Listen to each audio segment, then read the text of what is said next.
ስርዓት ወይንም ቀኑና እንደ ሀገሩ ባህል ዘመን ትውፊት ሊቀያየር ሊሻሻል ሊስተካከል የሚችል ነገር ነው እና በዚህ ዘመን ደግሞ መስተካከል ካለ በየትኛውም ሀገር በየትኛውም ስፍራ ሆኖ ግን በዚህ ዘመን መስተካከል አለበት ብዬ የማስበው አንድ ስርዓት የሴት ልጅ የጋብቻ እድሜ ነው። እንግዲህ ፍትሐ ነገሥት ላይ የተጠቀሰውን ብዙዎቻችሁ ታውቃላችሁ። ሴት ልጅ ከ12 ዓመት ጀምሮ መዳር ትችላለች። እንደ ፍትሐ ነገሥታችን ስርዓት ከ12 እስከ 15 እያለ አንዳንድ ጊዜ ለማብራራት ምናምን የምንሞክር ሰዎች አለን። ከ12 ዓመት ጀምሮ ነው ፍትሐ ነገሥታችን የሚፈቅደው። የ12 ዓመት ሴት ልጅ ብታገባ እንደ ቤተክርስቲያን ስርዓት ይፈቀዳል ማለት ነው። ይሄ ደግሞ ሮንግ ነው። በዚህ ጉዳይ ላይ ጀስቲፊኬሽን ከተሰጠም የሚያስፈልገው በዛ ጊዜ በዛ ዘመን ለምን ይህ ህግ እንደረቀቀ እንደወጣ ነው እንጂ በዚህ ዘመን አፕላይ ለማድረግ ይህንን ህግ ጀስቲፋይ ለማድረግ መሞከር በጣም ስህተት ነው። ሲጀመር አብዛኞቻችን ይህንን ጀስቲፋይ እኔ ለመስጠት የምንሞክር ራሱ እኛ ላይ ቢሆን አናደርገውም በፍጹም። እኔ በምንም ተአምር ሴት ልጅን በ12 ዓመቷ አልድራትም፣ በ15 ዓመቷ አልድራትም። እኔ እንደኔማ ሲጀመር የ19ና የ20 ዓመት ሴት ልጅ እንኳን ብቁ ናት ብዬ አላስብም፣ ለትዳር ማለት ነው። ሰው እንዴት በምን አማርኛ ነው የ12 የ13 የ14 የ15 ዓመት ሴት ልጆችን መዳር አግባብ ትክክለኛ እንደሆነ አድርገን ይሄ በፍጹም ህሊና ሊቀበል የማይችለው ነገር ነው። ባይዚ እዚህ በቃ ምንም ያለምንም ማብራሪያ መስተካከል ያለበት ነገር ነው ብዬ ነው እኔ ማምነው ማለት ነው። አንዳንዶቻችሁ አይ የወር አበባ እኮ የምታይበት እድሜ ነው፣ የወር አበባ ደግሞ ማርገዝ እንደምትችል ማሳያ ነው፣ እንደዚህ የምትሉ ሰዎች አላችሁና፣ በነገራችን ላይ ወንድ ልጅም ኢጃኩሌት የሚያደርገው በዛ እድሜ ነው። አብዛኛው ወንድ ኢጃኩሌት ማድረግ የሚጀምረው ከ12 እስከ 15 ባለው ነው። ኤርሊም ሊጀምር ይችላል፣ ከዛ ደግሞ ዘግይቶም ሊጀምር ይችላል። ሰው በዛ ታይም ለምን ወንድም ታዲያ አያገባም? በዛ ታይምም እኮ ወንድ ልጅ ማስረገዝ ይችላል። በይዜ ሰው ለምን ወንድም አያገባም ታዲያ? ከዛ አንጻር ብቻ የሚታይ ከሆነ ማለት ነው። ሲቀጥል ሴት ልጅ ለትዳርም አይደለ ለመውለድ ብቻ ተብላ በምታገባበት ዘመን የወጡ ህጎችን ስቲል እንደዚህ አይነት ህጎች ሰርቫይቭ ማድረጋቸው በራሱ ስህተት ነው። በነገራችን ላይ ትዳር ጀስት ልጅ የመውለድ ብቻ ልጅ እየወለዱ የማሳደግ ጉዳይ ብቻ አይደለም። በዛ ዘመን ግን እንደዛ ነበረ። በተለያየ ምክንያት ሴት ልጅ ገና በልጅነቷ ትዳራለች። ገና በማፀን ውስጥ እያለችም ሴት ልጅ ትሰጥ ነበረ። የሆነ ወይ ለሀብት ተብሎ ወይ ለስልጣን ተብሎ ወይም ደግሞ ለእርቅ ሴት ልጆቻቸውን ይሰጡ ነበር። ማለትም በመካከላቸው በቤተሰቡ ዘንድ የበቀል የደም ጉዳይ ካለ ሴት ልጃቸውን ሰጥተው ድረው ያቺ ሴት ልጅ እንደ ባሪያ ያን ሰው እያገለገለች ትኖራለች። በሁለቱ መካከል ያለው ጸብ እንትን ይላል ማለት ነው። እና ይህ በዛ ዘመን የነበረ አስተሳሰብ እስካሁን ድረስ በፍጹም መኖር የሌለበት መስተካከል ያለበት ስርዓት መሆን የለበትም። ይሄ እኮ በጣም አፕላይ መሆን የለበትም ብቻ አይደለም ባይዜ ኦኬ፣ በዛ ዘመን የነበረ ነው። ኦኬ፣ ጀስቲፊኬሽንም ተሰጠ። ኦኬ፣ ይሄ ግን መስተካከል አለበት። በዚህ ታይም አሁን ላይ አንገለገልበትም፣ ልንገለገልበትም አይገባም፣ ልንገለገልበት አይገባም ከሆነ መስተካከል አለበት ማለት ነው። መስተካከል አለበት።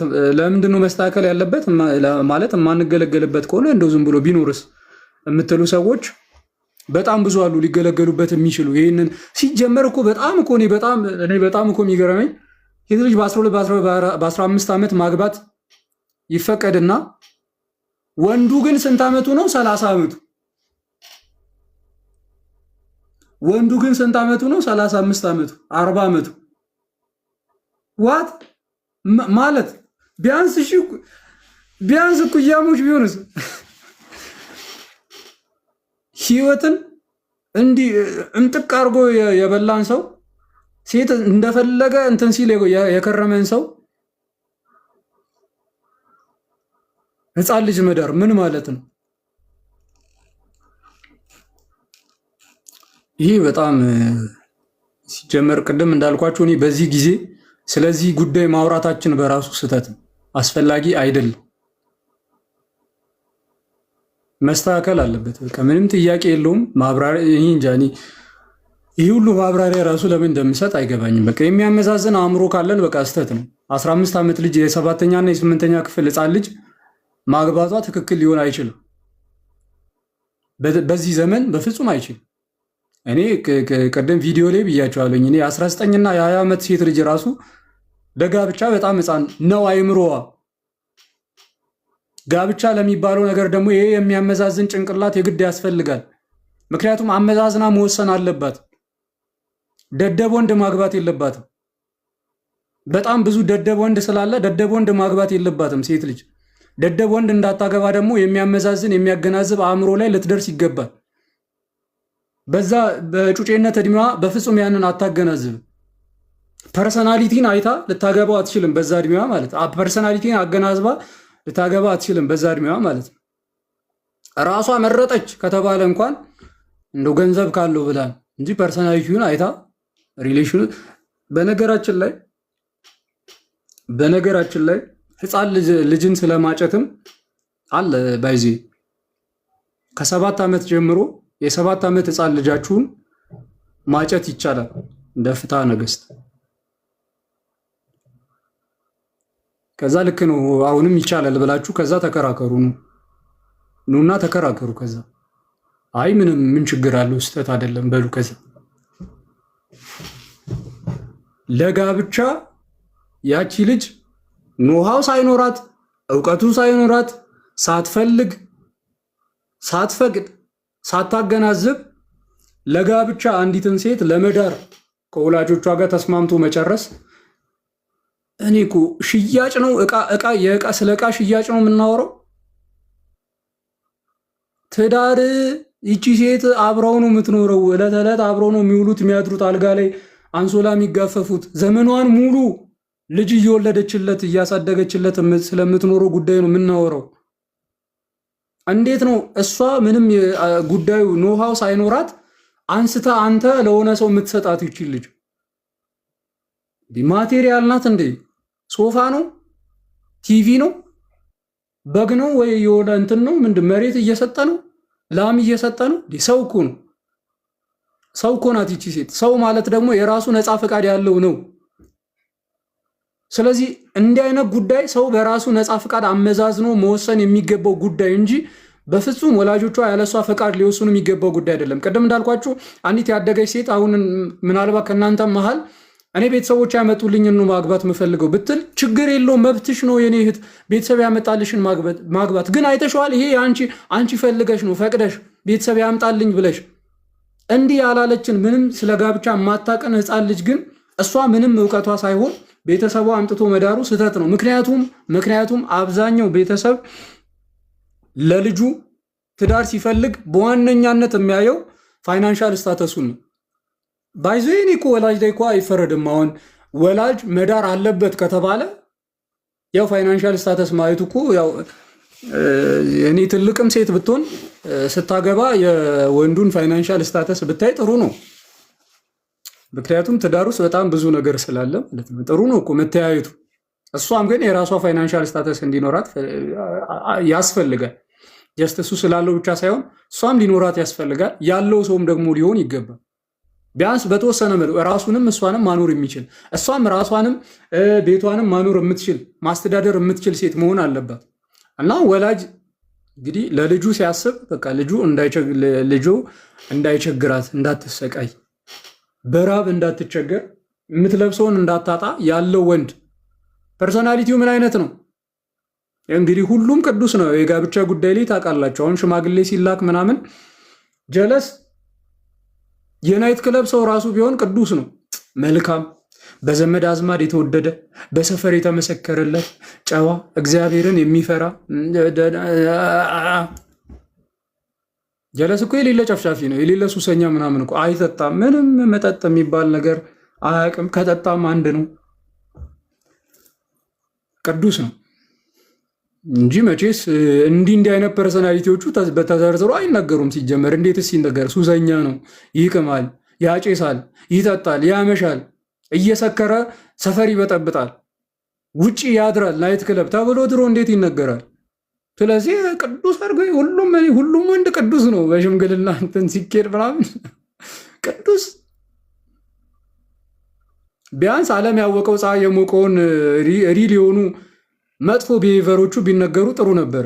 ፐርሰናል ችግሮቹ እንዳሉ ናቸው። እሱ በእንትን ውስጥ የሚታወቁ ናቸው። ግን ዓለም ያወቀው ፀሐይ የሞቀውን ጉዳይም ሁላ ይሸፈን። አረ በፍጹም ይባላል። እዛ እንዲሁ ያገባታል፣ ያስረግዛታል። ከዚያው መደብደብ ይጀምራል። የትም አትሄድም። ከዛስ ተደብድባ በትመጣ ራሱ ወላጆቿ መልሶ ይልኳታል። ቻዩ እንጂ ሴት ልጅ አይደለሽ፣ ሴት እኮ ቻይ ናት። ምንም የማታቅ ሴት የትም መሄጃ የሌላት ሴት የገዛ ቤተሰቧ ጋር እንኳን መሄድ የማትችል ሴት ምንም አማራጭ ስለሌላት አቢዩዝ እየተደረገች እየተደበደበች ከዛ ሰው ጋር ትኖራለች ማለት ነው። ወልዳለት ልጁን እያሳደገች ልጃቸውን እያሳደገች ትኖራለች ማለት ነው። ይህ የሚመጣው ለምንድን ነው? አገናዝባ ስላላገባች። ካገባችም በኋላ ገና ለማገናዘብ አእምሯ ብቁ ስላልሆነ፣ አገናዝባም ለመለየት ብትወስን የትም መሄጃ ስለሌላት፣ ትምህርቷን ለሱ ብላ ስላቆመች በትምህርት ምንም መቀጠር ስለማትችል፣ ማንንም ሰው እንኳን አውቃ ስለማታውቅ ሰዎችን እንኳን ስራ ፈልጉልኝ የምትላቸው ሰዎች ስለሌሉ ሰው ትምህርቷን ታቋርጣለች፣ ታገባለች፣ ትወልዳለች። እኔ ብዙ ሲስተሮች አሉኝ በቲኔጅ እድሜያቸው የወለዱ ማለት ነው። አሁን ላይ ያሉበትን ላይፍ አውቀዋለሁ። እግዚአብሔር ይመስገን ክፉ ነገር ላይ አልወደቁም፣ ግን አውቀዋለሁ አሁን ላይ ያሉበትን ሁኔታ ማለት ነው። እነሱ እንኳን በዛ ታይም በዛ ጊዜ እንደዛ መሆኑን አሁን ላይ የትኛውም ሴት በኩራት አታወራው። ቢያንስ በቃ ትልቅ የሚኮሩበት ነገር አለ። ልጆቻቸው መኩሪያቸው ናት። ልጆቻቸው መኩሪያቸው ናቸው። ልጅ ወልደዋል። ልጃቸው ህይወትን መልካም አድርጎ የሚያዩበት መነጽራቸው ነው። ብርሃንን የሚያዩበት መነጽራቸው ነው። ልጃቸው ጸጋቸው ነው። ህይወታቸውን ሙሉ የቀየሩበት ሁለንተናቸው ነው። ግን በዛ ታይም መሆኑ ግን ትክክል ነው ብለው ግን አይደለም። አገናዝበው አስበው እድሜያቸው ገፋ ሲል አግብተው ቢወልዱ ይወዱ ነበር። አብዛኞቹም ተውት። ለማንኛውም ይሄ ርዕስ እንዳልኳችሁ ሲጀመር በዚህ ታይም በዚህ ጊዜ በዚህ ዘመን ልንነጋገርበት እንኳን የሚገባ ርዕስ አልነበረም።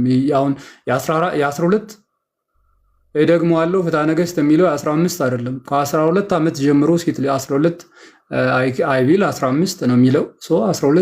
የ12 ዓመት ሴት ልጅ ብታገባ እንደ ቤተክርስቲያን ስርዓት ማለትም እንደ ፍትሐ ነገሥት ይፈቀዳል። የ12 ዓመት ሴት ልጅ ብታገባ ይፈቀዳል። ይህ ደግሞ ስህተት መስተካከል አለበት። ይህን እኮ ምንለው ለምን መሰላችሁ? ይህንን ጀስቲፋይ ለማድረግ የሚሞክር ሰው ባይኖር እኔ ርዕሱ ራሱ ባይነሳውን ሙዴ ነው። በቃ ርዕሱ ራሱ በቃ ጭራሽ ባይነገር ባይነሳ ምናምን። ምክንያቱም ዞሮ ቅድም እንዳልኳችሁ ይሄ ርዕስ ይሄ ነገር መሰማቱ ብዙዎች ጋር ይሄ ስርዓት እንዲከወን ምክንያት የሆነ ልጃቸውን በ12 ዓመቷ እንዲድሩት ምክንያት የሆነ ሰው ጭራሽ እኔ እንደው ርዕሱ ባይነሳ ራሱ ደስ ይለኛል። ግን ጀስቲፋይ ለመደረግ ሲሞከር ደግሞ ልክ አይደለም። አይ ሴት ልጅ እኮ ከዚህ አንጻር በዚህ እድሜዋ ማግባት አለባት አይባልም፣ ስህተት ነው። እና ታዲያ እድሜዋ ማለት ታዲያ እድሜዋ ስንት ሲሆን ነው ማግባት የሚገባት? እድሜዋ አሁን እኮ የችግሩ ምን መሰላችሁ? ይሄን ያህል እድሜ የሚባል በሳይንስ የሚወሰን ወይ በመጽሐፍ ቅዱስ ላይ የተወሰነ የሆነ እድሜ ገደብ የለም። እንዲህ ቢሆን ይመከራል ነው የሚባለው። ሰው ሲጀመር ጋብቻ የሚባለው ነገር በጣም የሆነ እንዲህ የምትሉለት አይነት ጉዳይ የሆነ እድሜ የምትወስኑለት አይነት ጉዳይ አይደለም። ለዛ እኮ ነው። ስለዚህ ለጋብቻ ግን ከጋብቻ ምንነት አንጻር ግን አስቀድሞ ከጋብቻ በፊት ሰው ምን ሊኖረው ይገባል የሚለውን ግን ስናወራ አንደኛ ለአካለ መጠን መድረስ አለበት። ይህ ማያጨቃጭቀን ነገር ነው። ለአካለ መጠን መድረስ ማለት ወንድም ልጅ ማስረገዝ የሚችልበት ሴትም ልጅ መውለድ የምትችልበት እድሜ ላይ መድረስ አለባት። እሱ እንግዲህ የሚባለው ከ12 ዓመት ጀምሮ ነው። ለወንድም ለሴትም ወንድም ኢጃኩሌት ማድረግ የሚጀምረው በዛ እድሜው ነው። በዚህ አጋጣሚ ደግሜ ልናገር፣ ማስረገዝ የሚችለው ወንድም በዛ እድሜ ነው። ስፐርም ማመንጨት የሚጀምረው በዛ እድሜ ነው። ግን ለጋብቻ እሱ ብቻ አያስፈልግም። ማገናዘብ፣ የጋብቻን ምንነት ማወቅ፣ አብሮ መኖር ምን እንደሆነ፣ ጋብቻ ምን እንደሆነ፣ ሴክስ ማድረግ ምን እንደሆነ ማገናዘብ መቻል አለባቸው። አስተውለው መምረጥ የሚችሉ መሆን መቻል፣ በራሳቸው ነፃ ፈቃድ አስተውለው አመዛዝነው መምረጥ መቻል አለባቸው። መወሰን መቻል አለባቸው። ያንን ደግሞ የሚችሉት በዛ እድሜ አይደለም። ወንድም ሴትም በሚገባ አስተውለው ማገናዘብ የሚችሉት ከ20 ዓመት በኋላ በ22 በ23 በ24 ዓመታቸው ማለት ነው። ሰው በዛ እድሜ ነው እኔ እንደኔ በዛ እድሜ ነው ሰው ማግባት ያለበት። ወንድ ልጅ ከ25 በኋላ፣ ሴት ልጅ እንዳልኳቸው አሁን ከማመዛዘን ከማሰብ አንጻር ነው እያወሮኝ ያለሁት። ሌላም እኮ ጉዳይ አለ። ለምሳሌ ሌላ ደግሞ ሶስተኛ ጉዳይ አለ። ፋይናንሻሊ ብቁ መሆን አለባቸው። ፋይናንሻሊ ብቁ ካልሆኑ ለአካለ መጠን ካልደረሱ መጋባት የለባቸውም። ሶስተኛ ደግሞ በጣም ወሳኝ ነገር አለ። ምን ማገናዘብ የማይችሉ ከሆነ ማገናዘብ የማይችሉ ከሆነ የሚለው እድሜን አይወስንም። በ30 ዓመት ራሱ ማገናዘብ የማትችል ከሆነ ልታገባ አይገባም። የትዳር ምንነት የማይገባ ከሆነ ልታገባ አይገባም። ገና ነህ ማለት ነው። አእምሮ ሕፃን ነው፣ አላደግክም ማለት ነው። አእምሮ ሕፃን የሆነ ሰው እድሜው ከፍ ስላለ ብቻ ማግባት የለበትም። ወንድም ሆነ ሴት የትዳርን ምንነት በሚገባ ካልተረዱ በቀር ማግባት የለባቸው። ምክንያቱም አግብተውም በጣም ከባድ ነገር የሚፈጠረው ከዛ ወይ በወሩ ወይ በሁለት ወሩ ይፋታሉ፣ ይለያያሉ። እኔ ባይዜ ስለ ጋብቻ በጣም እኔ በዙሪያ ያሉ ሁሉም ያውቃሉ። በጣም ፖዘቲቭ ነገር ያለኝ ሰው ነኝ ስለ ጋብቻ። እኔ ወጣቶች ቶሎ ብናገባ ምናምና ሙዲ ነው። አሁን እኔ እንዳልኳችሁ እኔ ባገባውን ደስ ነው የሚለኝ፣ አይደብረኝም። በዚህ ዕድሜ 26 ነኝ፣ ከ25 በላይ ነኝ ትላል 26 ዓመት ወደ 27ኛን ይዣለሁ። ለጋብቻ በጣም ፖዘቲቭ ነገር ነው ያለ።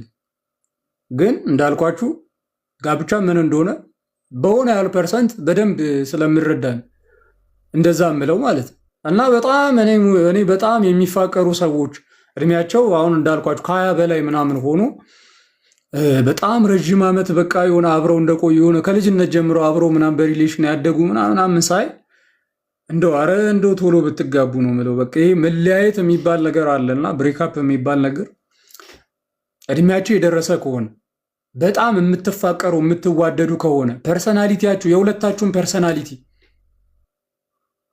ፖዘቲቭ የሆነ ጥሩ ማንነት ያላችሁ ከሆነ እኔ ብትጋቡ ጥሩ ነው በእናታችሁ። ምክንያቱም መለየት ይህን ሁሉ ዓመት ያካበታችሁትን ፍቅር ዋጋ የከፈላችሁለትን ፍቅር በሆነ በተራ ምክንያት ስትለያዩ አስባችሁታል?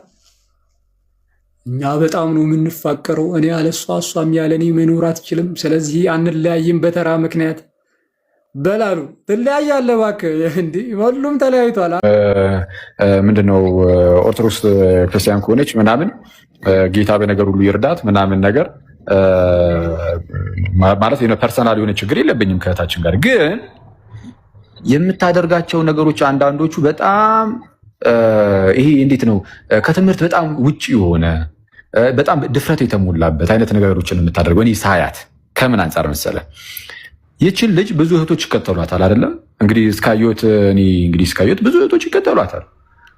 እሷ የምትናገረውን ነገር ለመስማት ይሞክራሉ። ኦኬ እሺ ይሰሟታል። ዘን የማይመስል ነገር የማይሆን ነገር ስትናገርም የሚሰሟት ከሆነ እህቶቼን የመጠበቅ ኃላፊነት የኔ የወንድማቸውም ኃላፊነት ነው። እህቶቼን የምጠብቀው በነገራችን ላይ ከጠላፊ ከደፋሪ ምናምን ብቻ አይደለም ከጌታ ኢየሱስ ሊለያቸው ከሚችል ወደ ሞት ቀጥታ እንዲህ ይዟቸው ከሚመራቸው ሐሰተኛ መምህርም ጭምር ነው። እና አሁን ጆርዲ የምትባለው እህት ባለማወቅ እውቀቱ ይኖራታል ብዬ ስለማላስብ የሃይማኖታዊ ጉዳይ ላይ ባለማወቅ ነው እንደዚህ የምታደርገው ብዬ ነው የማስበው። ባለማወቅ በጣም አደገኛ የሆነ በጣም ክርስቶስ ጠል የሆነ አይነት ማህበረሰብ እንዲፈጠር ታደርጋለች።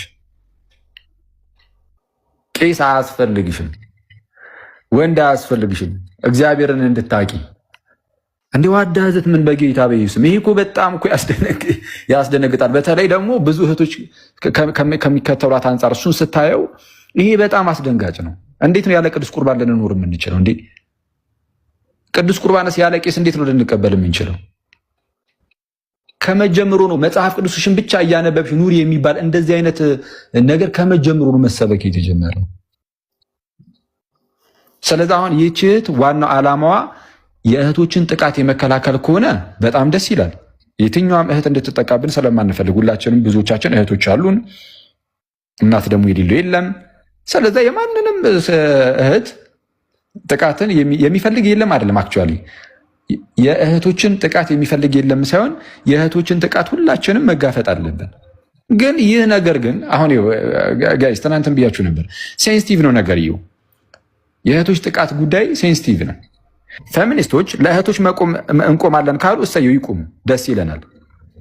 ግን ለእህቶች እንቆማለን በሚል ሰበብ ግን እህቶቻችንን ከክርስትና ለማስወጣት እየታተሩ ከሆነ ሳያውቁት፣ እነሱ ሳይረዱ ሳያስቡት ከክርስትና እየገነጠሏቸው ከሆነ እሱ አደገኛ ያደርገዋል ነው እያለን ያለ ነው። ከጌታ ኢየሱስ እያራቋቸው ከሆነ አስቸጋሪ ያደርጓሉ። ቅድም እንዳልኳችሁ ነው። ይህ ሴንሲቲቭ ነገር ነው። አሁን እዚህ ውስጥ ከምትሰሙኝ ሰዎች ውስጥ ጉዳት የደረሰባችሁ ምናምን እህቶች ልትኖሩ ትችላላችሁ። እና አሁን ይሄ ጉዳይ ለእናንተ በጣም ቢግ ዲል ነው እና እረዳችኋለሁ። ለምሳሌ አንድ ሰው ለምሳሌ አንዲት እናት ብቸኛ ልጇ ሞተባት እንበል። ልክ ሲሞትባት በጣም ምርር ብላ እንደው በቃ እግዚአብሔርማ የለም ብትል እንዴት እግዚአብሔር የለም ትያለሽ ብሎ ሄዶ የሚጠይቃት ሰው አለ? አሁን በዛ በሐዘኗ ሰዓት የሐዘን ቁስል ውስጧ ቁጭ ብሎ ኢማጂን ያለችው እኮ እግዚአብሔር የለም ነው። ሕያው አምላክ ሰማይን ምድርን የመሰረተው ያ ንጉሥ የስ አለ ግን የለም ብትል በምን እየተመራች እንደሆነ እናውቀዋለን፣ እንረዳዋለን። በምንድን ነው ያ ይሄ ቁስሉ ህመሙ ያንን አናጉራታል ብለን ነው የምንረዳው። ስለዚህ አሁን በዛ ሰዓት እሺ በቃ ጠቅላላ ላደርጋትና እኔ እንትኖችን ሊጨርስ እዚህ ጋር ሰው ከዛ ከስሜታዊ ሆና ያንን ስለምትናገር እንረዳዋለን። ስለዛ ምንድን ነው ያንን ነገር መጀመሪያ ይሄ ቁስሏ እንዲሻርላት ቀስ ብለህ ታጽናናለህ ምናምን። ከዛ በኋላ ይሄ የእግዚአብሔር መኖሩም እየተመለሰላት ይሄዳል። አሁን ያ ቁስል ስላለ አሁን አንዳንድ እህቶች ጋር ያ ቁስል ካለ ለምሳሌ ወይም ደግሞ በዙሪያችሁ ከምታውቁት ሰው አንጻር ምናምን ያ ቁስል ካለ ያንን ቁስል መታ ትንሽ ነገር ነካ ስታደርግላችሁ እህታችን አሁን ማለት ነው ወዲያውኑ በቃ ችግሬን ተረዳችልኝ ልትሉ ትችላላችሁ። ጥሩ ነው። አሁን እህታችን ስትነሳ ዋናው ዓላማ ይህ ከሆነ ዘንድ በቃ እሱ ላይ ብቻ ትኩረት ብታደርግ ጥሩ ነው። የእህቶች ጥቃት ላይ ብቻ እሱ ላይ ብቻ ትኩረት አድርጋ ጌታን ግን ባትነካባቸው እኔ ራሴ አንዱ ሰፖርተር ልሆን ይችል ይሆናል። እኔ ማቡልኝ ልል እችላለሁ። እኔ ማቡልኝ አይ ግን የምሬ ነው። እና ግን ደግሞ ያንን አንድ ጊዜ እናንተ ውስጣችሁ የሚነካበትን ነገር አንድ ጊዜ መታ ትንሽ ነካ ነገር ስላደረገችላችሁ በቃ ጆሮ በጣም ሰጧታላችሁ። ጥሩ ነው መስጠታችሁ። ግን አንድ ጊዜ በጣም በቃ እንደው የኛ ተናጋሪያችን ናት ብላችሁ በራሳችሁ ላይ በሾማችሁባት ሰዓት ግን ሳታስቡት ባሪዋ ልትሆኑ ትችላላችሁ። ባሪዋ ልትሆኑት እንዴት መሰላችሁ? የምትላችሁ ነገሮች ሁሉ መቀበል ስትጀምሩ ቄስ አያስፈልግሽም ስትይ ትክክል ነሽ ጆርዲ ካለሽ ባሪያ ሆነሻል። አለቀ። የአንዲት እህት ባሪያ መሆን ትጀምሪያለሽ። እሷ ናት የምትመራችሁ። ወደ ፈለገችበት ቦታ መምራት ትጀምራለች። ያን እና ከምንድነው የሴት ልጅ ጥቃት ይቀር ብሎ የሚናገር ሰው በዛ ግዛት ስር መውደቅ ትጀምራላችሁ ነው ወይ? አሁን እኔ እንደውም በጎን መጥቼ ምን ማለት ትጀምራለሁ ነው እናንተ የአንዲት እህት ባሪያ አይደላችሁም፣ ከእንደዚህ አይነት ባርነት አርነት ውጡ፣ የክርስቶስ ናችሁ፣ ተመለሱ ልል ይችላሉ ማለት ነው። ስለዛ ምንድን ነው ከተባለ ለሁለቱም አካል እኔ እንደ ምክር እንዲሆን ለዛች ለምታስተምሯ ለጆርዲ እህታችንም እሷም የክርስትናው ነገር ላይ አትግባ። በተቻላት አቅም የሆነ የሚሻሻል ነገር ካለ ከአንተ ጋር የምትቀራረብ ከሆነ እንደው ለአንተ ነገር አንተ የሆነ ነገር ከክርስትናው ባልወጣ መልኩ አንተ ብትናገሩ ይሻላል። ዝም ብዬ ሳስበው ቢያንስ አሁን አንተ መተህ ቄስ አያስፈልጋችሁም ልትል ስለማትችል ማለት ነው። ወደ እግዚአብሔር ለመቅረብ ቄስ አያስፈልግ እና ይቺ ሴት እስከዛ አንጻር ቢሆንስ እንዴት ተናገረችው ልል ነበር። ይቺ ሴት ማለትም ጆርዲ ለምሳሌ ያንን የተናገረችበት ምክንያት ራሱ እዛው ያስቀመጠችው ቪዲዮ አለ። ቪዲዮ ላይ ሲነገር የነበረ ነገር ምናምን አለ። ያ ብቻ ግን አይደለም። ፌሚኒስት እንደመሆኗ በነገራችን ላይ ዶንግ የሚሮንግ እኔ ዲፌንድ እያረኩላት አይደለም፣ ላረግላትም አልፈልግም፣ እሷ ርዕሴ እንድትሆንም አልፈልግም። እርግጠኛ ነኝ እሷም ርዕሷ እንድትሆን አትፈልግም።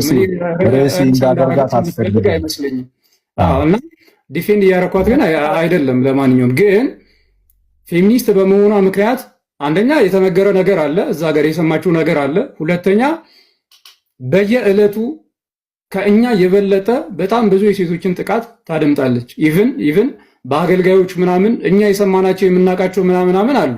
እኛ ከምናውቃቸውና ከሰማናቸው የሚበዛ እቺ ልጅ እንደሰማች በጣም እርግጠኛ ነኝ። ሴቶች እንደነገሯት እንዲህ ገጥሞኛል፣ እንዲህ ደርሶብኛል ብለው እንደነገሯት ማለት ነው። ስለዚህ አንዳንድ ጊዜ የምትናገራቸውን ነገሮች እኔ ለምሳሌ ከዛ አንጻር አሁን ቅድም እንዳልከው አድርጌ ይረዳሉ። አንዲት